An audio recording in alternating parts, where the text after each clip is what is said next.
Without much fanfare, decades-old UFO footage and images were secretly disclosed by the Pentagon recently. This was no casual demonstration of transparency. This took place parallel with their attempts to refute rumors that they were working on covert, multi-decade efforts to reverse engineer alien technology. That's exactly right. The Pentagon has released a wealth of formerly secret data that includes UFO encounters from the 1950s and 1960s. All the while trying to convince us that all these allegations about UFO cover-ups and hidden alien tech are just crazy conspiracy theories. This includes footage recently converted to digital format and pictures that are still unidentified. What's really going on here? More importantly, why was this released so secretly and why at this time? Is this merely a coincidence, or is the government attempting to steer the conversation around UFOs before it gets out of control? Let's dissect it and investigate what the Pentagon might be attempting to convey to us, or conceal from us. Now buckle up, hit the like button, and let's explore the world of UFOs, government cover-ups, and the enigmatic new film that has everyone talking. The Pentagon's recent report, Debunk or Diversion. Let's begin with the official version. Releasing an official report, the Pentagon detailed its investigation into allegations that the U.S. government reverse-engineered alien spacecraft, or UFOs. As one might anticipate, the report concluded with a fat "nothing to see here." They said it's only whispers that there are hidden alien technology initiatives. These tales, they said, have been passed down over decades among the same small circle of people, becoming increasingly ludicrous with each passing retelling. Naturally, they told us, there is no truth in them. That may have been all the information some of you needed to categorize the entire subject as ludicrous conspiracy theories. However, for others, particularly those who have been following the UFO phenomenon for years, this kind of categorical denial creates even more questions. Because the real question here is not so much whether these programs exist, but why the administration continues to evade open inquiry. In the paper, even the Pentagon acknowledged that some people would always think there is a reverse engineering program in place, regardless of what they say. And you know what? They're right. After all, it's difficult to be impartial when witnesses, such as former intelligence officer David Grush, testify before Congress, expressing his belief that there is more to the UFO riddle than what the government is revealing.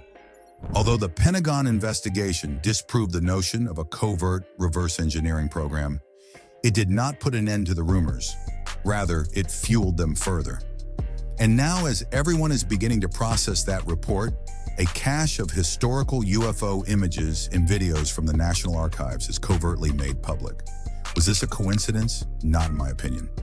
Now let's discuss the video. What's in the footage?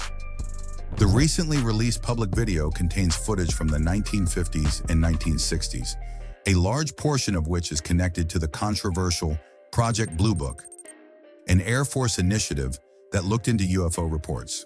For those unaware, Project Blue Book was the official UFO research conducted by the U.S. government from 1952 until it was shut down in 1969.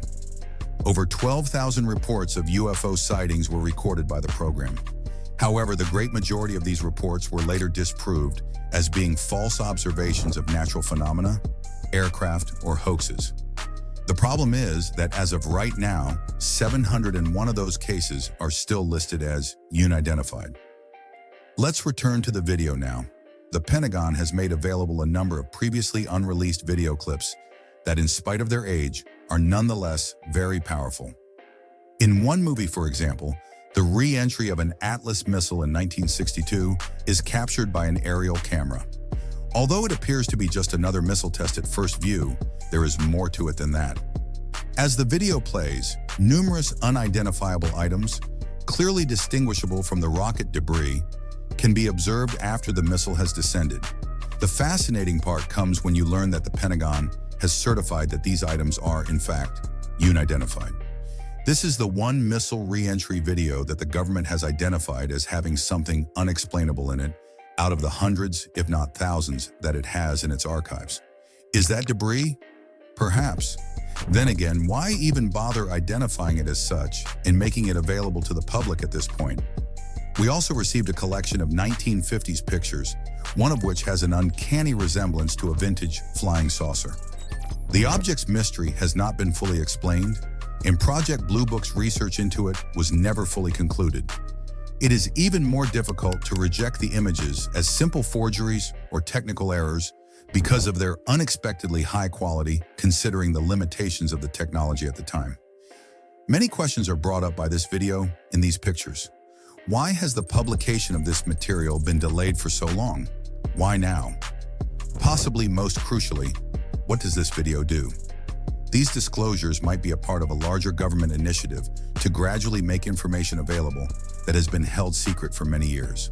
Alternatively, they could be a means of managing the story, revealing just enough to sustain public curiosity while preserving believable deniability.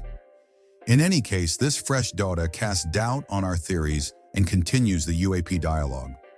What further mysteries lie in wait to be unearthed? The historical context. The 1950s and 60s UFO craze. Let's go back to the 1950s and 1960s, when the first reports of these sightings were made.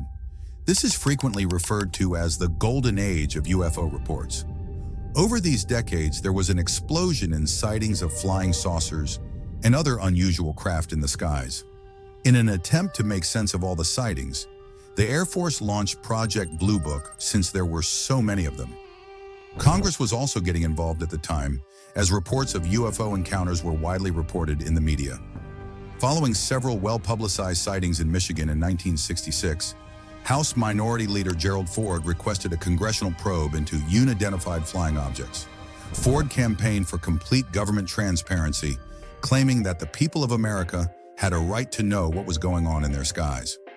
Ford's request for an inquiry resulted in the first ever UFO congressional hearings being held in public in April 1966.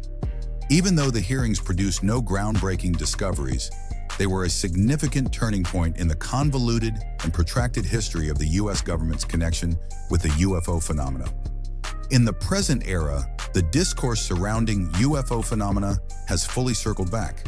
Hearings before Congress are back in session, and senior officials, like Ford once did, are demanding greater openness. They now have access to much more information, sightings, and reliable reports from intelligence officers and military pilots. However, in spite of this, the official position of the government remains incredibly ambiguous. While they concede that some of these objects are unidentified, they do not declare that there has been contact with extraterrestrials. Rather, we receive a variety of answers from unknown aerial phenomena to more commonplace concepts like weather balloons or top-secret military technology. The problem is that a lot of the sightings we are discussing now, like the ones from the 1950s and 1960s, utilize technology that appears to be far beyond what we have publicly acknowledged. We're talking about things that are capable of silent hovering, acceleration at rates that would crush a human pilot, and feats of maneuverability that no known aircraft could match.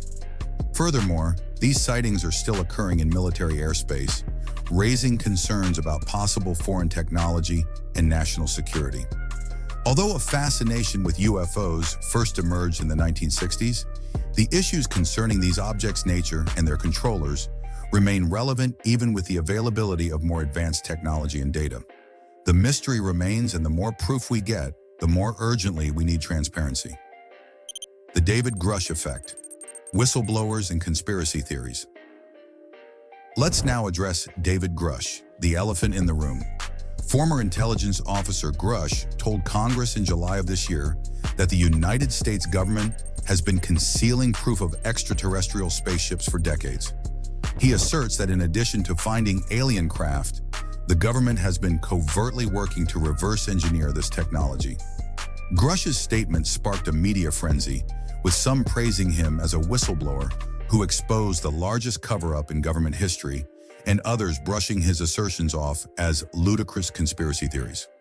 Grush claims to have personally seen documents and spoken with people who are directly familiar with these initiatives. The problem is that he hasn't offered any concrete proof to support these assertions.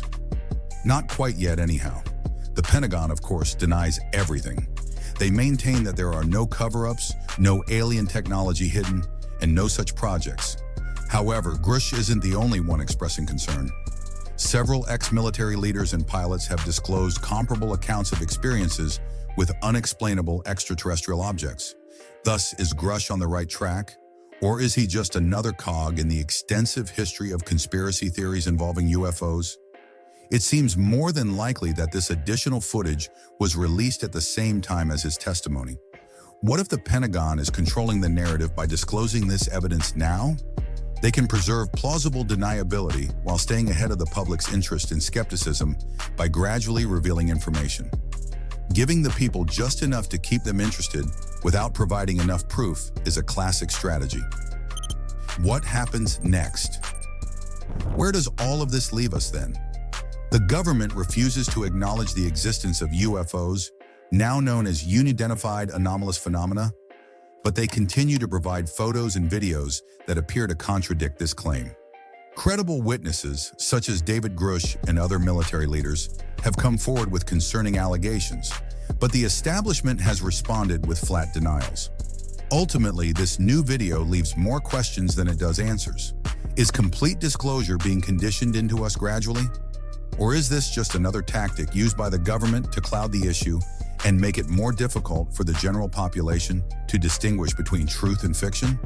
Declassified documents, dubious proof, and decades of intrigue surround the shadowy world of UAPs. However, pressure for transparency increases as more reliable sources come forward, and material becomes more difficult to ignore. There's no denying that this tale is far from done.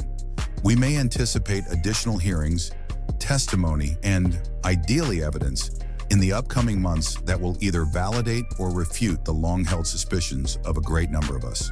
We'll continue to observe the skies, ask questions about everything, and wait for the truth to eventually surface. That concludes today's episode.